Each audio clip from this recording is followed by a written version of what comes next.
తెలంగాణ రాష్ట్ర వ్యాప్తంలో మొత్తం కాంగ్రెస్ హవా నడుస్తుంది సార్. మరి బీజేపీ ఇక్కడ వచ్చే అవకాశం ఉంది అనుకుంటారా? అంటే ఎక్కువ శాతం ఏంటంటే మీరు 10 మందిలో ఎక్కడ చూసుకున్నా గల్లీలో ఎవరైనా ఉండని ఢిల్లీలో మాత్రం బీజేపీ ఉండాలి అనే ఒక హాట్ టాపిక్ నడుస్తున్నది.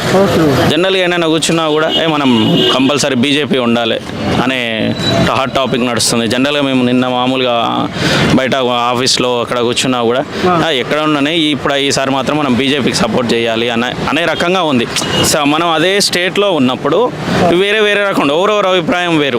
సరే వాళ్ళు ఎవరు ఇష్టం ఉన్నట్టు వాళ్ళు కొందరు బీఆర్ఎస్ కావచ్చు, కొందరు బీజేపీ కావచ్చు, కొందరు కాంగ్రెస్ కావచ్చు, ఎవరి మీద అభిమానంతో ఉంది. కానీ ఇప్పుడు వచ్చేసరికి సెంట్రల్ వైజ్ కనుక మనకు కంప్లీట్గా బీజేపీ ఉంటేనే బాగుంటుంది. ఎందుకంటే మనము ఎకనామిక్ పరంగా కూడా థర్డ్ ప్లేస్లో ఉంటున్నాం. ప్రజెంట్ డెవలప్మెంట్లో థర్డ్ ప్లేస్లో ఉంది.